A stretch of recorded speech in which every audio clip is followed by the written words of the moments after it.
I feel sorry to the fans because the fight is boring. The fight is boring. Like that's not the fans are expecting to us. Pretty certain Terence Crawford in his brain is saying to himself, I can beat this dude. You know what I'm saying? If he actually goes through with it, he'll be 38 years of age next Sunday. It's the guy right now in the sport that's supposed to be the man, big bad wolf. You beat him, you the wolf. Now it's like, I mean, like, all right, well, so I'm gonna fight. You beat the shark, you beat the wolf. Manny Pacquiao mocked Floyd Mayweather for calling out Terence Crawford, saying he feels terrible for the fans because this isn't the kind of fight boxing deserves. Pacquiao argued it would be dull and little more than an exhibition rather than a true contest. He reminded everyone that Floyd has been retired for years and hasn't fought competitively in a long time, making the entire idea pointless in his eyes. The fight is boring. Like that's not the fans are expecting to us. I mean, as a fighter, if I'm a fan, of course I want to see a good fight, like cinching fight, not a passion show. Manny Pacquiao has been blunt in his criticism of Floyd Mayweather, saying he feels pity for the retired champion because his focus now seems driven almost entirely by money. In Pacquiao's view, Mayweather's return to the ring is less about legacy or competition and more about cashing in on exhibition bouts. He described the potential showdown with Terence Crawford as an event fueled by greed rather than genuine sport. For Pacquiao, this approach strips boxing of its spirit, turning it from a true contest into a business spectacle where fighters enter like models on a runway instead of warriors stepping into battle. Now, in the beginning of this conversation, you say, I don't like boastful people. How was it like fighting Mayweather then? Did he get on your nerves? Because I feel like he's a little bit more boastful than the people you might be wanting to hang out with. Yeah, he's boastful. I think his God is the material things, money, everything like that. I'm pretty with him because I want to share the word of God in him if he believe God. Yeah. I've heard he's a generous man. I think he's done good things. I think, he kind of reminds me of like a lot of people are like this, by the way, including myself. I'm not just saying him. I'm including myself. The man who goes up to Jesus and says, what should I do to get into heaven? He says, sell all your belongings. And he walked away crying because he couldn't sell his belongings. Exactly. The announcement of a 2026 showdown between Floyd Mayweather and Mike Tyson sent shockwaves through the boxing world. Analysts were quick to note that this isn't a clash of two fighters at their peak, but rather an entertainment spectacle crafted for massive revenue. Promoted as a potential warm-up for Mayweather ahead of a possible bout with Terence Crawford later that year, the event is seen as a financial blockbuster rather than a competitive contest. With Tyson's enduring legendary status and Mayweather's global brand, the fight is expected to generate enormous pay-per-view numbers and worldwide media attention despite its limited sporting significance. Broadcast for Jake and Tyson and some people like the likes of Carl Froch viewed that as an endorsement. Like, look, man, I'm just working. It's a big opportunity to be on Netflix. I didn't put the fight together. I'm not paying these guys. So, let's chill out. But all right, I'm not going to poo-poo this. I just don't know what CSI is. And the way it was presented made me think that there was like a secondary press release to come, that they'll be involved in like some sort of like virtual boxing thing. Like it just didn't seem real. You know why it didn't seem real? I'll tell you why. There's no date attached to it. There's no venue attached to it. Forget rules, exhibition, not exhibition, weight. I mean, here's a guy who fought a heavyweight forget all that. These things can get figured out, the fine details. The fact that it was announced, why announce something with no date or location attached to it? What's the point? Unless you're just trying to get people excited and trying to get them, trying to get some investors or something like that. But maybe also testing the waters. If the response was overwhelmingly positive, maybe you go, okay, we move forward. If the response is muted or negative, maybe you go, okay, we're not going to actually do this. You lob it out there as a way to poll the public, and then make an adjustment. You don't think it happens? I do not think it happens. I just don't think there will be enough interest. I know they have huge name value. There's zero after the last performance by Mike Tyson against Jake Paul. I don't think there's going to be interest in seeing Mike Tyson do that again. Terence Crawford has consistently expressed deep respect for Manny Pacquiao, describing his career as truly unmatched in boxing history. He praised the Filipino icon for capturing world titles across multiple weight divisions, frequently stepping up against bigger opponents and prevailing against the odds. According to Crawford, Pacquiao's achievements are not only historic but nearly impossible to duplicate, as he reached greatness in a unique era by embracing challenges few fighters would ever dare to take. Man, a generational, talented fighter. Like, he's accomplished what no other fighter is ever going to accomplish. The possibility of Terence Crawford facing David Benavidez has quickly become one of the hottest topics among boxing fans. Benavidez is widely regarded as one of the most dangerous fighters in the sport today, bringing size, youth, and relentless aggression to the table. Supporters believe such a showdown would push Crawford to limits he has never experienced before. Yet, despite the growing excitement, no official announcement has been made, keeping the matchup strictly in the realm of speculation. This ongoing discussion reflects fans' appetite for meaningful, high-stakes fights that go far beyond exhibitions or celebrity-driven spectacles. Shocked the world, not me, but shocked the world. This past Saturday, Mexican Independence Day weekend, what he took on defeated another first ballot Hall of Famer, but he essentially jumped up 3 weight classes, technically 2, from 154 to 168, but only had 1 fight at 154 last August against Israel Majimov. Terence Crawford defeated Saul Canelo Alvarez, who is a 4-division champion, 2-time undisputed super middleweight, and the reigning, at the time, super middleweight world champion, undisputed world champion.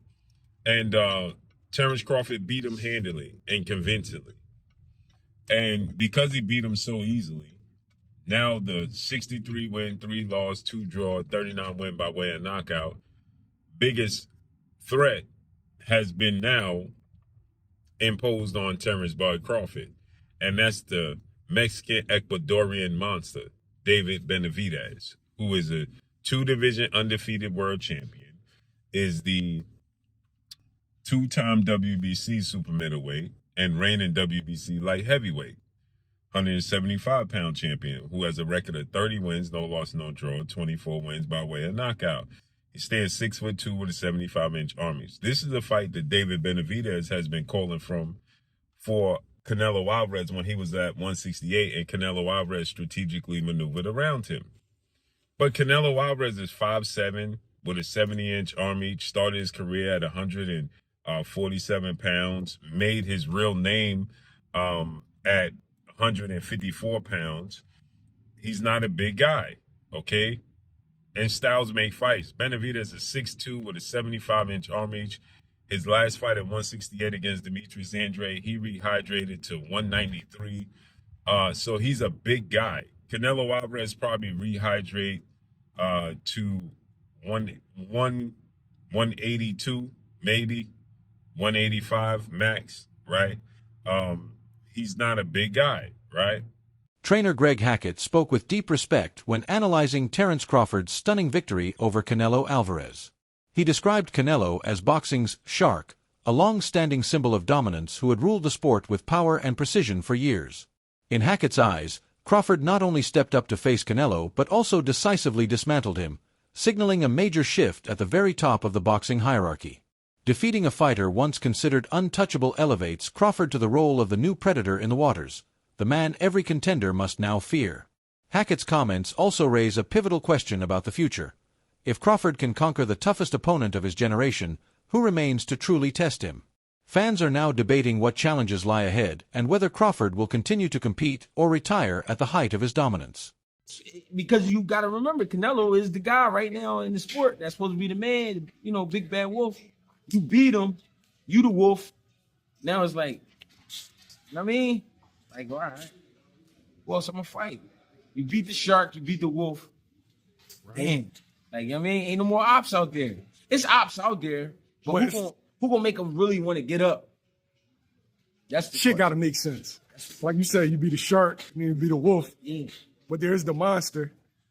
Yeah, it is, but that's like a real monster. Bro, that's to me, it don't make sense, but that's really what, monster. yo, is that proof? All right, we got the legendary Pape in the building. Legend. But what makes sense? Like, what makes the most sense? I know you said get a line of suits, Brooks Brothers. Yeah. You know what I'm saying?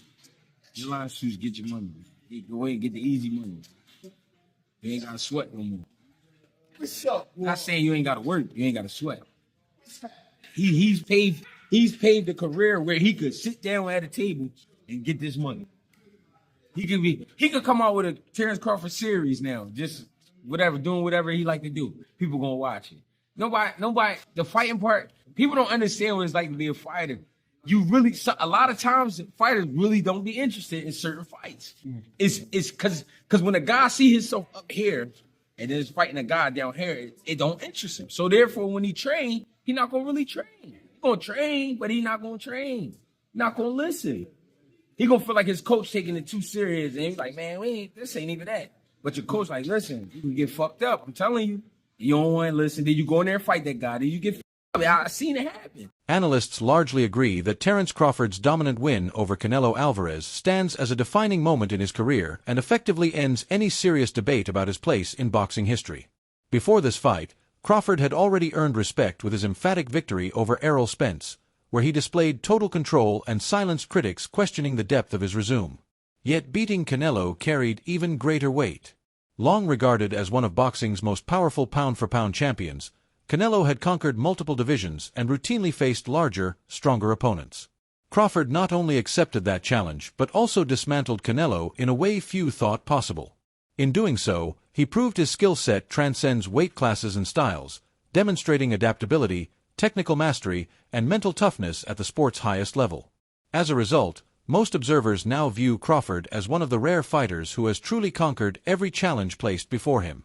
But I think there was enough action, and I think Crawford displayed his skill enough, even to someone with not the most trained eye, that they know they saw a very high-level athlete perform something at a very high level last night. I think he gained the sports world's attention last night and respect. He already did after Spence, but it went to another level in this fight. And I think even the fight itself, like just from a median level, but then the moments where they were having these exchanges, like kind of late in the fight, then people were like, all right, it was good. Then like, okay, I saw somebody like, they're squabbling, like they're this is a fight here. So I think it did. And Crawford closed the show. Yeah. In 10, 11, 12, he stood in there and landed some hard shots and rocked Canelo at the bell. He didn't.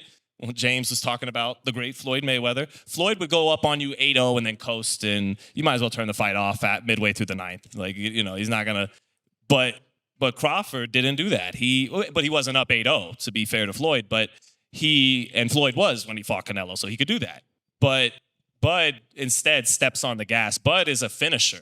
He closes really strong. He closes really strong in every exchange. That's one of his gifts. He's the best counterpuncher of his era, one of the greatest counterpunchers that lived. But the great fighters, James would tell us about this. James and Mike McCallum put on fights that exemplify what I'm talking about: initiating and punctuating, being first, being last. That's one of the things that makes Crawford who he is. So no, I think it was a good enough fight that it certainly didn't hurt boxing. Yeah, I think Sport of Boxing delivered last night. I mean, Earl Crawford didn't deliver. Yeah, Manny, did. The debate over Terence Crawford versus Floyd Mayweather has become one of the most fascinating discussions in modern boxing. Supporters of Mayweather argue that his defensive brilliance, flawless timing, and unmatched ring IQ would have given him the edge had the two met in their primes. Floyd was a master at neutralizing opponents' strengths, controlling the tempo, and forcing elite challengers into uncomfortable positions. His undefeated record stands as evidence of his ability to adapt to any style.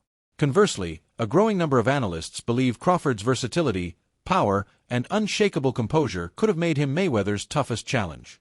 Crawford's seamless stance switches, intelligent pressure, and explosive finishing instincts set him apart from most fighters Floyd ever faced. Advocates suggest his unpredictability might have drawn Mayweather into exchanges he typically avoided. Ultimately, the comparison highlights two distinct visions of greatness. Mayweather built his legacy on precision, control, and calculated dominance, while Crawford thrives on versatility, aggression, and high-level adjustments. The debate may never be settled, but it underscores the respect and admiration both champions command across generations.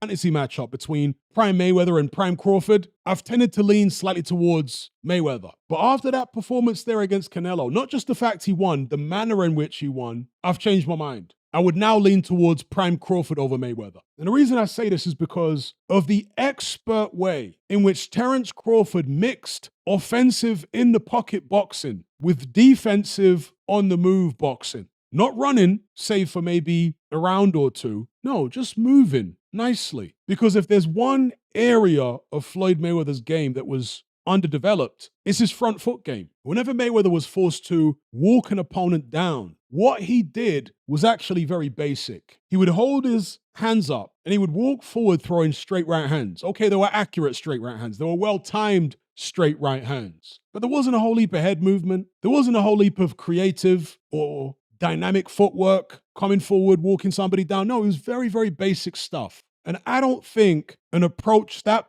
basic would have worked against, let's say, a Tommy Hearns, who was 6'1", 6'2", 78-inch reach, massive puncher, good hand speed. So I always thought that a prime Tommy Hearns would beat prime Mayweather because I can't see Mayweather doing what Ray Leonard did, grabbing the bull by the horns and taking it to Tommy Hearns. Can't see him doing that. And if he did try and do it, he's going to get clipped. Tommy Hearns hit so hard, that guard from Mayweather wouldn't be enough, in my opinion. And I never saw Mayweather on the front foot moving his head a lot. When he's in the middle of the ring or in the back foot, when he's being defensive, yeah, that's when he moves his head. The famous Philly shell defense, the shoulder roll and all that. But coming forward, no, it's a lot more basic. Go watch Mayweather's old fights. You'll see what I'm talking about. Whenever he's forced to come forward, it's basic stuff. And so after watching Crawford's performance against Canelo, I got to thinking, you know what? Maybe Crawford employs similar tactics if he fights a prime Mayweather. That's all for today's video.